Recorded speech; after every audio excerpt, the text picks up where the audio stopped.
Estás escuchando The Bad Guy Show. All right. We live from the greatfmlatino.com. You know how we do it. D'shon El Villano aquí todos los domingos. That's right. Every Sunday we got it going on right here. New episodes on the YouTube every Thursday and Friday. And as usual, we have a special guest. We have a very special guest. The artist and photographer Sandro Abate. Did I Yeah, say? Sandro Abate. Sandro Abate. Yes, Thank you sir. for having me. Yo, thank you very much for being here. I gotta tell you, man. Like, I'm a real fan of your work. Thank you. It was brought to my attention by my wife, who is also a photographer and artist as well, and just kind of like, looking into you a little bit, getting to read your website, your bio on your website, and looking at your work. It's very interesting. Thank you. And the reason I invited you was because I wanted to kind of like pick your brain a little bit, get to know you, and do something like to get to know us. All right. Would you like a drink? Do you partake, sir? A little bit. A little bit. Yeah. Sure. Okay. I got to drive later, so. No problem. So, it's really interesting that you are like many people, like most people who come to Miami, you are an immigrant. Yeah. And you came from Thank you came from Venezuela. Yes. What was growing up in Venezuela like for you? I don't know. I mean, I've never been. I don't know. I felt like out of place in Venezuela because Really? and I understand the reasons why a lot because I have ADHD, and Okay. I always felt like I didn't belong. Okay. And so it's like I've always been kind of a loner. So like in school and recess, I would always Yeah. do it myself, stuff like that. So I never felt part of a group. So it's kind of weird, but I just have never very rarely do I feel like I belong in a group. It's just I can relate to that. I can Yeah. definitely relate to that. I grew up in Colombia, Mhm. and we moved out there when I was very young, Yeah. but we lived here first. Yeah. Oh, wow. So when I got there over there, I was probably like 9 or 10, and yo era gringo. Mm-hmm. So I was always Yeah. casted aside, kind of, and I didn't speak Spanish very well, pero. Ese sentimiento, like that feeling, I definitely know it. Oh, I personally, also was like you know? when I went to school, I was like 2 years younger than everybody else. Oh, really? So I got picked on. I was always like a little, Yeah. even though I was precocious for my age, I was sort of like not in the crowd of people. I was always sort of like the odd one out. And back in the day, the whole ADHD thing wasn't. I got diagnosed last year. Right. So I right. had So, no idea. en esos tiempos era, no, el pelado es tremendo. And what part of Venezuela? Caracas. Caracas. Caracas, Okay. yeah. Yo tengo familia en Caracas. But I haven't been there like over 25, 27 years. I can imagine. Yeah. And I left much before things got really bad. I see. I read that your father was a photographer. Oh yeah. And that's kind of why you fell into the whole photography thing. Well, I grew up going into his studio, Okay. and sometimes he would use me as a model. He started just doing portraits and stuff like that at a photo studio, but eventually he started working for advertising companies. He had his own studio. Nice. He had, and then he became he was working on an agency, and they were doing the campaign for Carlos Andrés Pérez. Okay. So he was the photographer that made him look good. 'Cause Oh. nobody else could make him look good. Wow. Carlos Andrés was fugly. Okay. And he just got him to look animated, got him to look interesting, and they took off together. They became good friends. Okay. And my father later on was his personal photographer throughout his His presidency. Yeah, so he traveled all over the world with him. Incredible. That's incredible. Do you feel that having such a successful parent, does that put any pressure on you growing up? Well, I didn't want to be a photographer when I grew up. Oh no. No, I wanted to be a marine biologist. That's why I came here to study. But it didn't work out that way because I got married and things Yeah. I had to find Got a little gainful hectic, employment. So I had to go to my, in order to go become a marine biologist, I had to go to graduate school. Okay. And I was already going to UM. My wife was going to law school, and she couldn't stop her Right. go to a different place. So Right. I couldn't go to there were no other schools in Miami, so I had to figure out, so I changed the majors. Eventually became computer science. Rewind a second. You knew that you wanted to be a marine biologist since you were a kid? Oh yeah. Yeah. Yeah, Wow. I grew up watching Jacques Cousteau and Nice. and all those nature Nice, documentaries. nice. Yeah.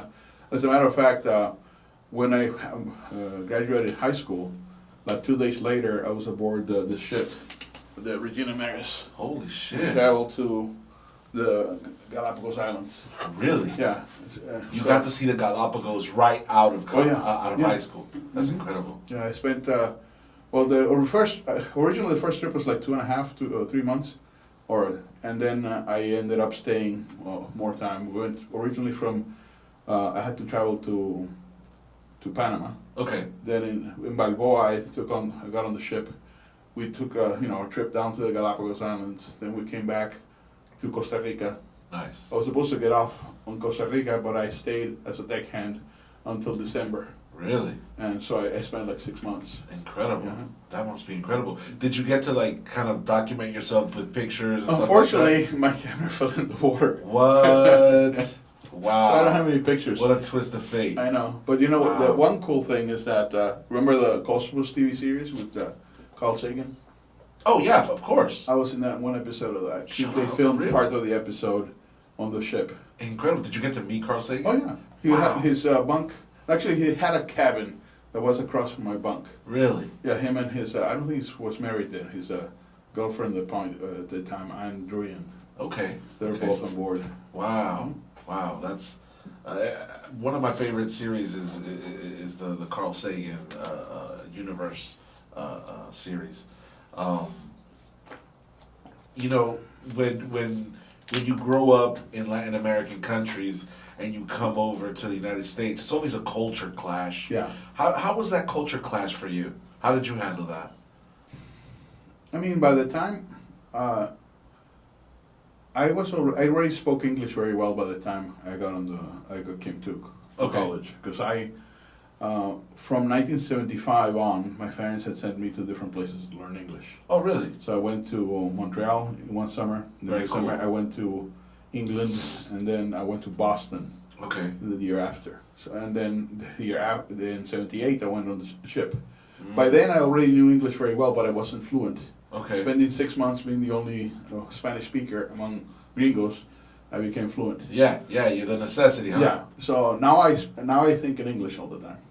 I No, I see. don't have to translate to Spanish, which is a little harder because my vocabulary is a little rusty in Spanish. Okay. But where were we? Because I forgot. We were talking about how the culture clash, culture clash. when you came Yeah, over. it was weird. I mean, I have to put myself in that place because I also grew up being very picky with food. So Oh yeah. yeah, again, ADHD. There are things I can't eat, like carotas negras. Las caraotas negras no te I gustan. cannot. My mother Yeah. would force me to eat them, Oh, so I man. detest them. And and things like that I could. So I always grew up being kind of a picky eater, and then I get to Miami and there's like all this amazing pizza and food, and I was like, I went nuts. Yeah. But the one thing I remember missing was the bread from Venezuela, Mm. which was Yeah. I never found bread like that until recently. It's weird that growing up in Latin American country, como que el pan and bread is like such a cornerstone. Oh, I used to live you know? right next to a panaderia. Oh, wow. And I remember, they would make the bread, it would be ready like at 6 p.m. and we would walk over to get the bread and just smell it. Yeah. Same here. Yeah, that's one of those childhood memories that I know that, like, for example, my kids will never be able to live. You know what I mean? Because it's not the same Yeah. here at all. I remember another thing that would happen is that it was so easy to get lost here. Really? Because wherever you went, there were the same McDonald's, the same Burger King, the same, It kind of looked all the same. All to the you. intersections look the same. In Caracas, you have El Ávila, and it's a valley. Okay. So you always know where you are by just looking at the mountain. mountains, You have an yeah, idea yeah, where you are yeah, in the yeah. town. Here, it's like everything looks alike. That's weird. That's really weird. That whole area of UM though, I can imagine in '79. It was still like it's always been kind of a poppin' place, you know, because you know it's college, you know, college is right there, so and you have a lot of food around there. Yeah. Did you get to live a little bit of that college life? I had no. I had moved. You were here? We moved here with my mom and my sister, so we got a house in Kendall. I used to live on 122nd in Killian Parkway. Oh, but wow. when I was there were only like 8 homes. Yeah, that's what I was gonna say. Back then there was nothing. Killian was two lanes. Right. And the school, I forget the school because my sister went there, had just opened like a year after we arrived. Really? Yeah. So it was like completely different. Everything was sawgrass. Really? You know, most of the development that you see there now was non-existent when I was there. What high school did your sister go to? Sunset? No, she went to middle school. She first went to a Cuban school. Okay. On Coral Way, but she wasn't learning any Spanish, any English. She was English. only she Wow. was coming home speaking like a Cuban. Like, And my mom was like, she's not learning English. What So is this? So she put her in I forget the name of the school. It's right across from 122nd and Killian.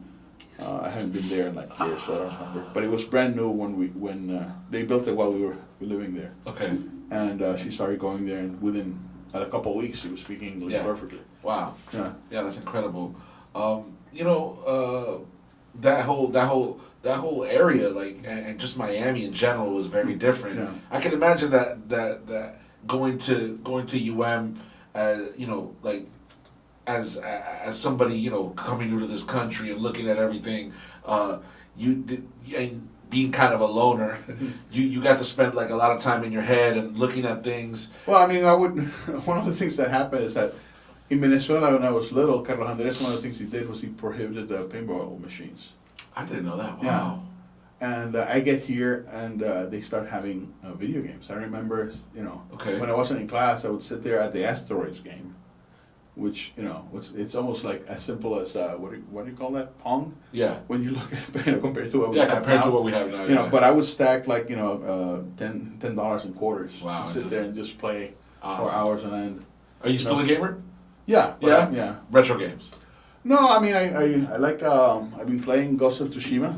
Oh, nice. Yeah, no, that's an awesome game. I love Wow. it. Yeah. Nice. Surprising. And, one of my favorite games is The Witcher.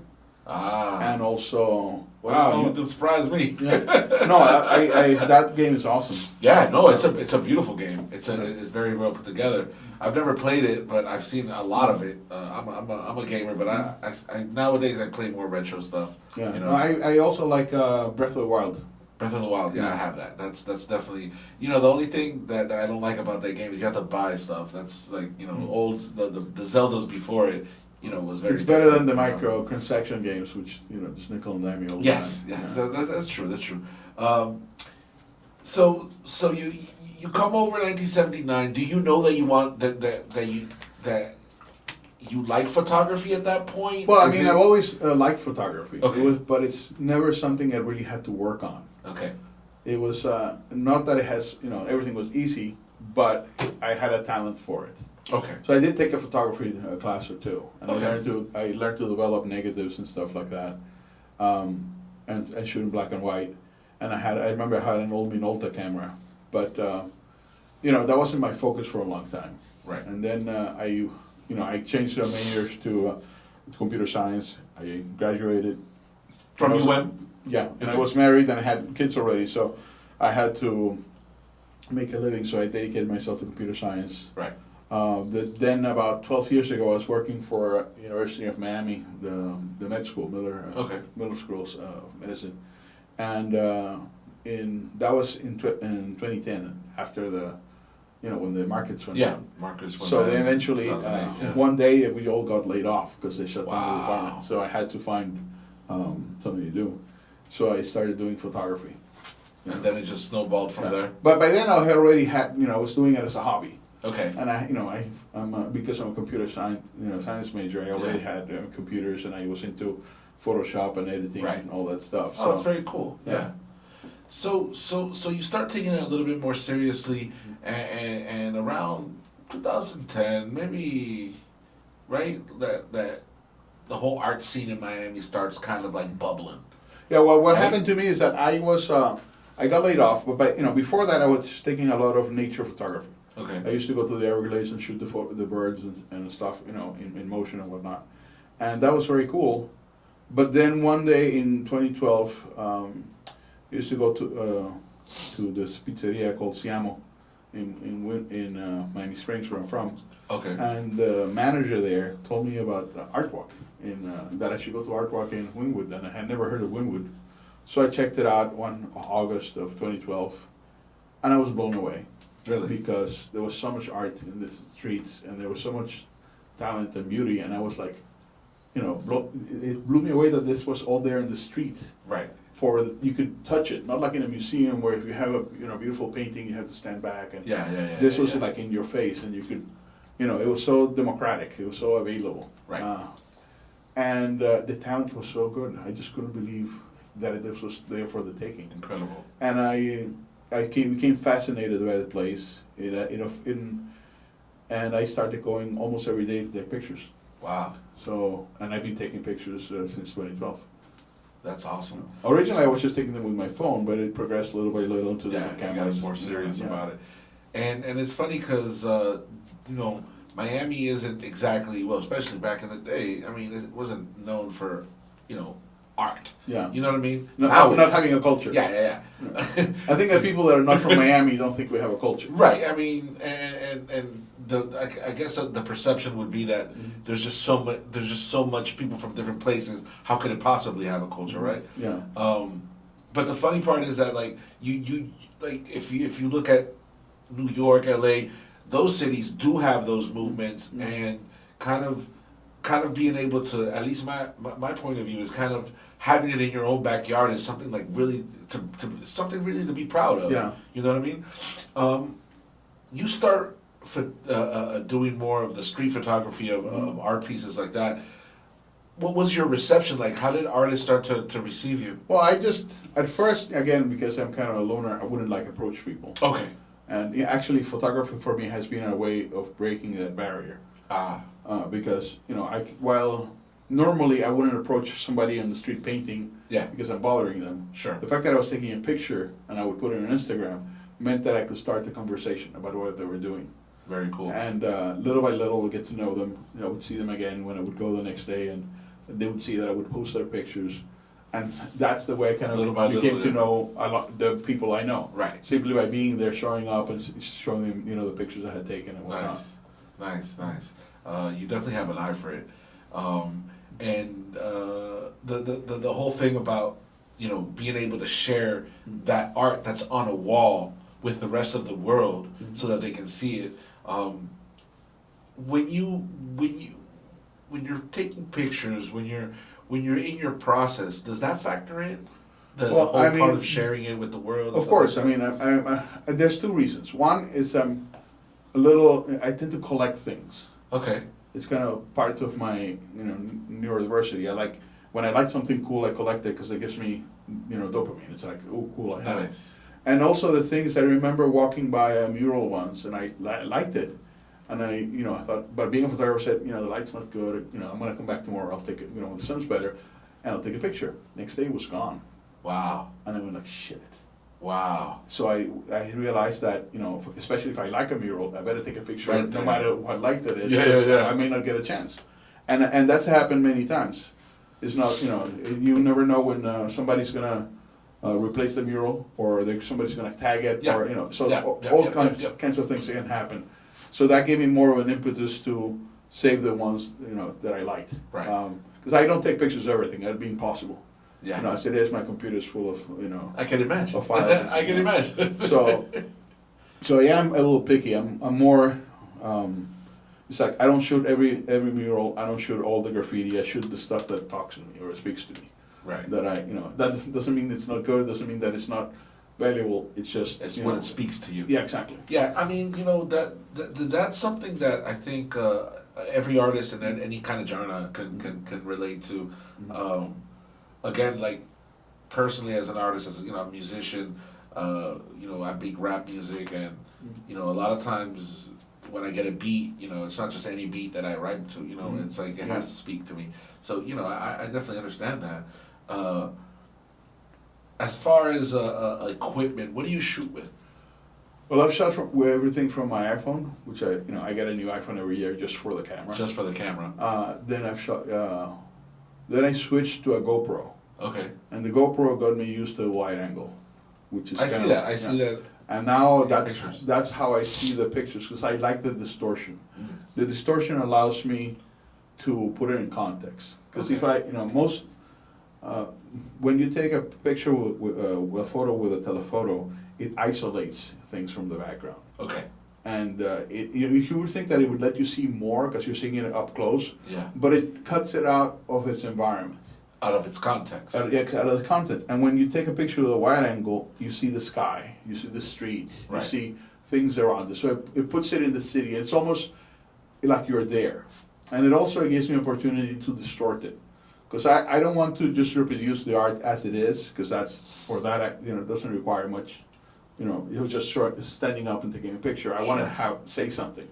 So I do it, by the distortion, I'm sort of enlarging some parts and making other parts smaller, so I can sort of draw the attention to the part that attracts me.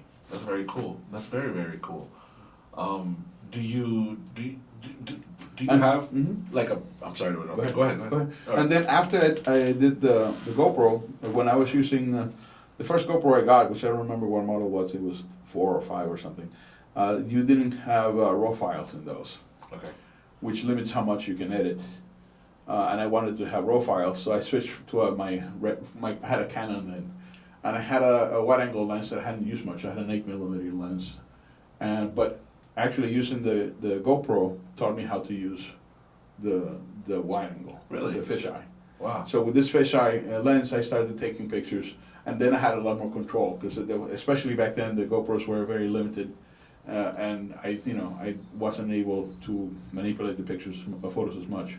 But with my Canon and the fisheye lens, I was able to shoot in RAW, and then it also gives me, I like to put the sun in my pictures a lot. Okay. And when that happens with the GoPro, because it doesn't have, an aperture, it doesn't have, the aperture doesn't change, you don't have those little, I forget what they're called, they're little like blades. Okay.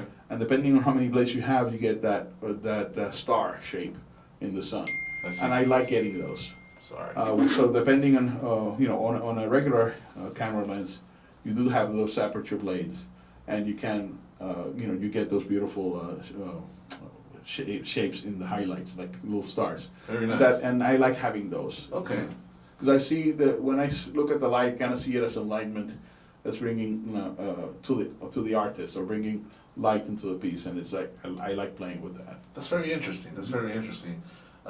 Hearing you talk about it is just it really fascinates me because it's really like a perspective that I've never heard and that I'm not used to.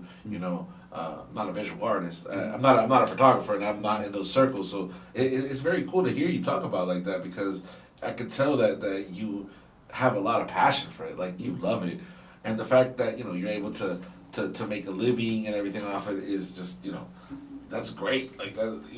Well, I'm not making a living from the art photos in Wynwood. Oh, okay. But it's kind of an obsession to me. I see. And I have, eventually I would like to do a book, but That would be really cool. Yeah, but I need to find.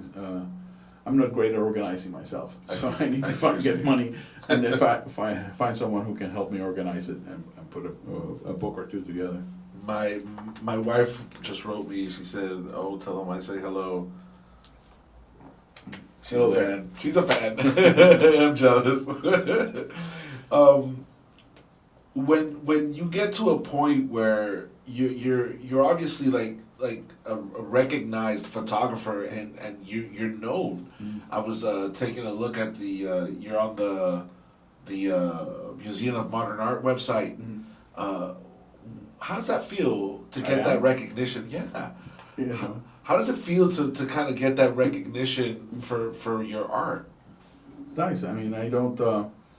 First, I have I have a hard time accepting compliments. Okay. So it's. I see that. It feels a little weird because I'm really not doing it for that. I'm doing it because of my passion. I do Okay. it because, it's.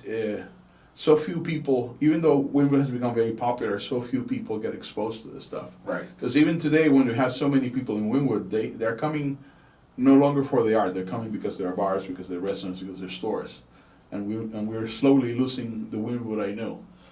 I was actually going to ask you a question about that, but go ahead. So, I do it because of this compulsion to save the beauty I've seen, and I've met so many interesting people, and really truly talented artists that I wouldn't have met otherwise, and I've seen how they create the art, and it's been an amazing art education, because even though most people use the same tools, they're painting on walls, they're using the same paint, actual paint, and everybody uses it slightly differently. Correct.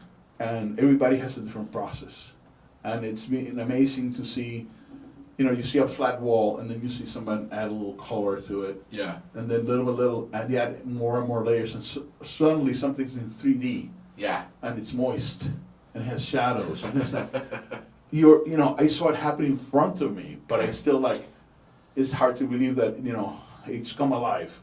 And to me, that process of watching art happen, once the mural is done, it's beautiful, it's nice, you appreciate it, but the process of giving it birth, the process of when the artist is there and is, applying the paint to the wall, and how they do it, how fast they do it, it's fascinating. Right, very inspiring, Yeah. right? Mm-hmm. Wow, I can imagine. Speaking on the Wynwood that you knew, how does it feel to kind of see the gentrification happening in that? Painful. You know what I'm saying? It's painful. In that part of the It's sad. city. Even though I do tours in Wynwood and I enjoy doing tours, Yeah. I actually did 2 tours today and I'm doing 3 more tomorrow. Oh, nice. And I love telling people about the Wynwood I know and telling them about the murals and what I know about it. Yeah. I don't know everything, and every day I learn a little more about the things I talk about. But it's been painful because we've lost so much. I mean, when I first went to Wynwood in 2012, large parts of Wynwood are still abandoned. There were many abandoned buildings that, even though they had an owner, the owner was absent. Right. So people could come and do all the graffiti they wanted to, and that was very, very random. Right. And unregulated. Yeah. Yeah. And now all the walls belong to somebody. Sure. So you have to ask permission from somebody. Yeah. And a lot of the walls are commercial, so they have to have, art Corporate. art that doesn't offend anybody. So it's no longer as vibrant, as interesting. So it's not that it was going to happen anyway, because Wynwood didn't become Wynwood without the developers, and the developers were there to make money. Right. And that's how America works, and especially Miami. This is the land of developers, and the city bends over for the developers. So it was going to happen, but it was still sad to see, that nobody valued the art, that nobody said, hey, maybe we should save a little bit of space here. Yeah. Or maybe, everything, we have art, but now it's mostly commercial art. Yeah. And there's, There's a buck to be made, Yeah. Yeah. And it's America, it's capitalism. Yeah, I sure. understand, but, it's like you're killing the goose that laid the golden egg. Yeah. Because, once Wynwood no longer has authentic art, then what happens? How is it different than any other place that has bars and has restaurants? South Beach turns into South Beach without the water. Yeah. It's like, I remember when I used to go to Key West a lot in the 80s. Okay. And I remember before Key West got popular, you had a lot of S&M shops, gay shops here and there. Yeah, you yeah, had yeah. a lot of bad T-shirt shops. And it was, raw, but it was Key West, and it was interesting. Yeah. Now it's all full corporate. of little stores. Now Yeah. it's full of bars and restaurants. Yeah. And it's full of people who on cruise ships. And it's no longer the Key West that I loved. When I started seeing the change in Wynwood, I realized it was the same thing happening to Key West. That happened to Key West was happening in Wynwood. Yeah, and it's crazy because And that was heartbreaking. There's so much money there, and you see like that huge drop off when you just cross one street. And that's the other thing that pisses me off, because we're gonna have all this development. People are getting moved away because we bought their land and they have to go live. So what is the city you saying, hey, you developers need to build some affordable housing over here or somewhere. Right. No. It's just here. Just build whatever you want. Yeah. Build more. And good luck. Good luck if you can pay the rent. And I don't know if you saw the news just like yesterday or the day before. The Miami's the most expensive. Yeah. It's like, how are people supposed to survive in this place? It's crazy because it's like, there's a huge blue collar, group of people in Miami who built Miami. Yeah. And they can't live in Miami. And they can't live in Miami. The gentrification. How many people in their late 20s and 30s are living with roommates? Oh yeah. Because they can't have their own place. Yeah. Or with their parents. My two sons are living with us. Right. And because it's expensive to live on their own. Yeah.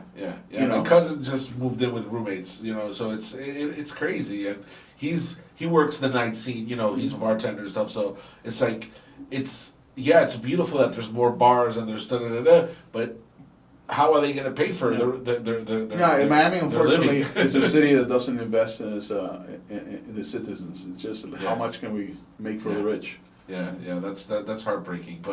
But we do have the art, and hopefully, we will be able to change things little by little with art, using art to bring consciousness to these things. You know what I mean? Every artist that you shoot, in majority, are blue collar people. They're out there trying to make a living off their art as well, just like we are. And what a shame it would be to know that person can go and paint a wall there but can't eat around there because they can't afford it. It's just sad. People used to have studios in Wynwood. Right. It's like I just saw again Trek 6, who used to have his studio was right across from Panther Coffee. Okay. On 2nd and 24th. Yeah. And he's been moved for years. Wow. He moved away years ago because he couldn't afford the rent anymore. Shit went up like and crazy. That's like there's no more. There's very few galleries anymore. There's it's just it's sad because we've kicking the people who made Wynwood interesting are being kicked out. Yeah. By little. And it's how gentrification works, unfortunately. Yeah. We don't when we develop, we don't have any view to see how the people who are affected negatively by it. We don't have any the government doesn't do anything to help them. Doesn't have any force to say, hey, we should probably build some housing here.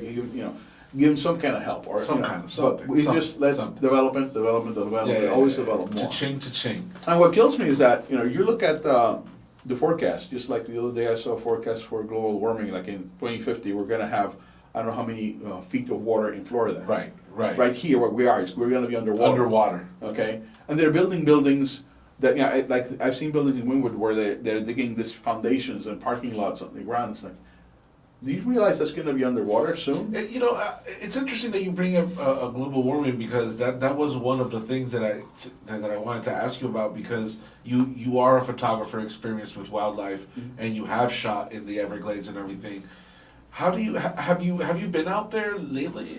I haven't been there in a while because I've been into Wynwood so much, but also when I used to go there, I would wait until we had like a dry season or there was because I would shoot a lot in Shark Valley.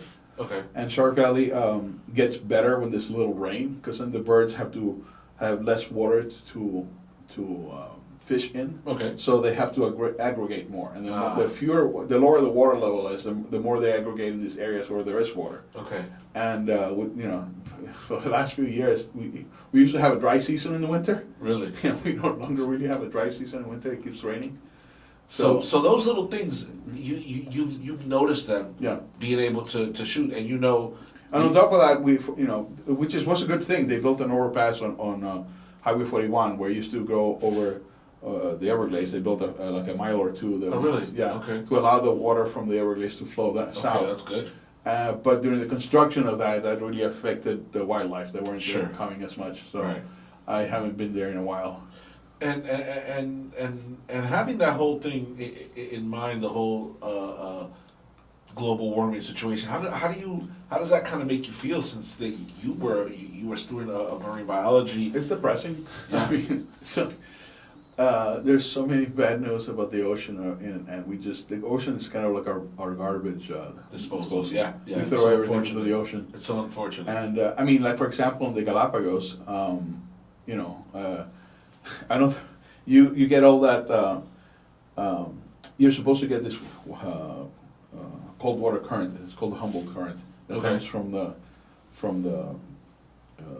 South America, from the Okay. Antarctic, and you get all this water that's rich in food and nutrients that rises up. There's an upwelling, and then turns left around the equator, Ecuador, and goes towards the Galapagos Islands. That's Really? actually one of the reasons why there's so much Diversity? sea life over there. Uh-huh. And and back when I started studying this stuff, we used to get El Nino every 10 years or so. Now we get an El Nino every couple or 2 or 3 years. That's crazy. So the waters in the Pacific. I used to, another weird job that I got is that I started doing fishing forecasts with satellite data. Really? Yeah, and I used to process images of the ocean, Wow. infrared images of the ocean, and as the waters have warmed, we used to have a certain color scale so that you would see by eye what the Right. temperature was. We've had to add colors to the top of that scale because the waters are much warmer than they used to be. Wow. Wow. That So- is so fucking depressing. Yeah. Wow.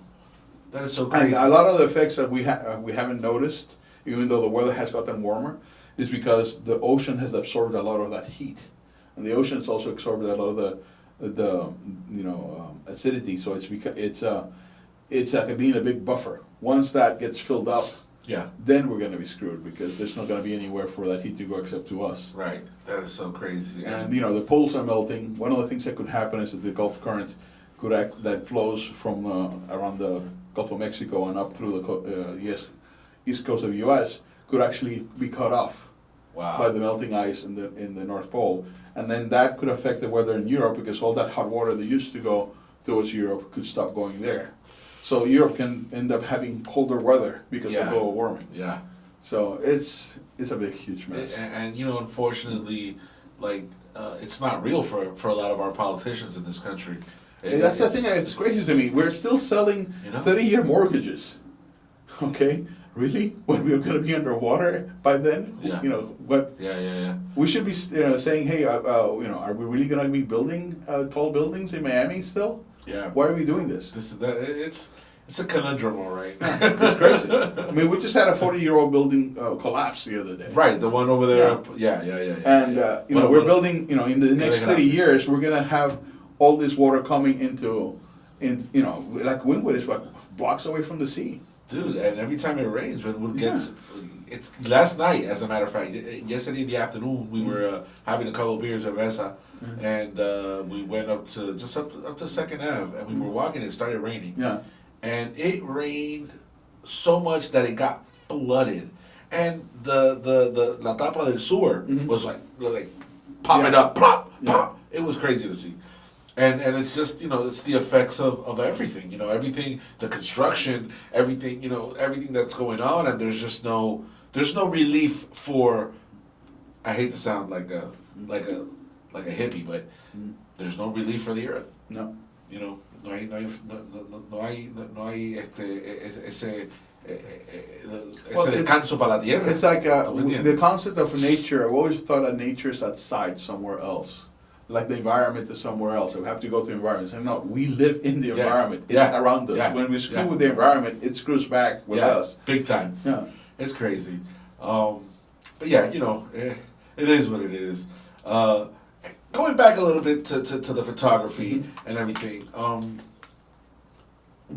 where do you see your work? How do you see your work living on after Well, that's why I would like to do a book, because I mean, if once the walls are gone, I mean, there's no way to remember them. Right. And we're losing not just the murals because they get buffed, but we're losing the actual walls they're on. Right. Just last year, we lost the block across from Panther Coffee, which used to have many murals that through the history that have been there, and now we're going to have an apartment building of some kind. Right. And what's happening now is that all those buildings have retail in the first floor. so there's no space for murals. Right. Occasionally, you'll have a building that does make a wall or two for murals, and that's great. It's nice to have murals, but those murals are very are fixed. Yeah, yeah, yeah. They don't change because the building has to allow it to change. Right. So you lose the authenticity, you lose the vibrancy, you lose the randomness that was interesting in Wynwood when things would change periodically. Right. And you couldn't. I used to go to Wynwood every day, and every day there would be something new to see, something new to shoot. Now I have to like hunt and peck for things that are changing, things that are interesting in a good way to me. Yeah, yeah, I get you. The things are changing, but it's usually what it means that somebody's building something. You know, or a wall came down, Yeah. or you know, a mural has been buffed. It's like we lost the Lovism mural last year. Wow. I remember Lovism, yeah. And you know, that was a landmark, Yeah, and it should have been protected by law, yeah. but it got buffed, and it's now gone.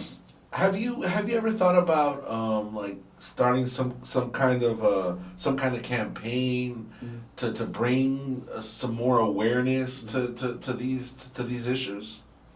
I mean, yes and no. I mean, I'm kind of a bit cynical about how changing things like that in Miami, because I mean here, money talks, Right. and you would require, and you know, kind of Wynwood is already, perhaps you know, past. You know, we've lost so much of it that it's really It's too far gone. Too far gone. I mean, the Wynwood that I knew is no longer there, and you know, now it's you have all this energy towards development, Yeah, and it's gonna be very hard to stop it. that's crazy. Yeah, no, it's going to be impossible, definitely. I mean, because it's not in the culture of Miami. I mean, buildings here that are 50-year-old are considered ancient, yeah, and we still tear them down. right. You know. Yeah, no, but it would be cool to have some kind of No, I would like to some make kind of you know, consciousness be made. you know, I would love to have my photos saved in a museum or in some sort of gallery, you know, because it's, you know, even though I've taken the pictures, I see it more as a labor of love than necessarily a way to make money. Right. You know, I would like to have the preserved and exhibited somewhere, you know, and I like that. collect I it like into that. a book. I like that. Because it's also part of it, even though they are Mac pictures, the intellectual property lot is on the people who Sure. art and photographing. So it's kind of a collaboration. I can't just say, here, I'm going to take these pictures and going to sell them to you Of for all course, this money. of course. Because they're not, you know, I'm taking pictures of somebody else's art. Yeah. So I don't do that. So if I were to make a book, it would have to be, the proceeds would have to go to benefit either, you know, kids or, you know, who are studying art or some kind of That's very art, cool. you know, Yeah. Yeah. you know, and of course pay for the cost, but it, you know, I would feel weird making money off of that. Well, You know, it'd be nice to have them exhibited in some kind of museum, in a gallery, Yeah. and have them saved for posterity. Because I think Wynwood, you know, is still very famous. It's still a place where people come because it's about art, It's artsy, culture, yeah, you know. yeah. And that period is a very special period that should be preserved. that should be remembered. Yeah. You know, I'm gonna be campaigning for you. I'm gonna be anywhere that I can campaign for you to put your pictures to help you find something. I'm gonna be doing that because I definitely believe that it deserves that. You know, it deserves to be preserved. It deserves to be remembered, and people need to know why Wynwood is what it is, and the people that made it that. You know, we'll get there. We'll get there. I would like that. Yeah, yeah. You know, I wanna thank you again for coming through and talking to us and letting us get to know you better. Thank you for having me. I've enjoyed this conversation with you. I really wish that someday we can have dinner, and I want you to meet my wife and we can talk more about this, I'm because down. you're such a great person, man. Thank you so much for Great coming, meeting man. It's Thank you for having me. such an honor to meet you. Before we get out of here, I'd like to plug your website if you'd like to plug anything else. I mean, it's kind of my online gallery, SandroAbate.com. Uh-huh. And also, if you want to check out my pictures of Wynwood over the last 10 years, it's Sandro Abate. Okay. So, you know, both places you come. At check Sandro out my Abate work. on Instagram Mhm. and on Facebook.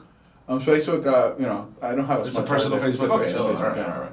All right, well, people, make sure you check out at Sandro Abate on IG, and make sure you check out sandroabate.com.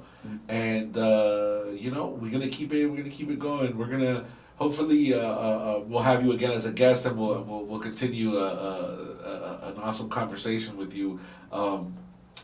Thank you so much for being here. We're gonna go into some music. Y vamos a regresar con otro artista invitado que tenemos en esta noche. So, check out some music. Sandro Abate is in the cribbo. Despídense de él. Y vamos a estar checando. You know what? If you're okay with it, I would love to put some of your work on our website. Oh, sure. So we'll talk about that now off air, and we'll get to collaborating. All right, so ya ustedes saben, WQRXDB, nosotros somos la gran FM Latina, D'shon El Villano aquí, The Great FM Latino, el Bad Guy Show. Ya tú sabes, Estás escuchando The Bad Guy Show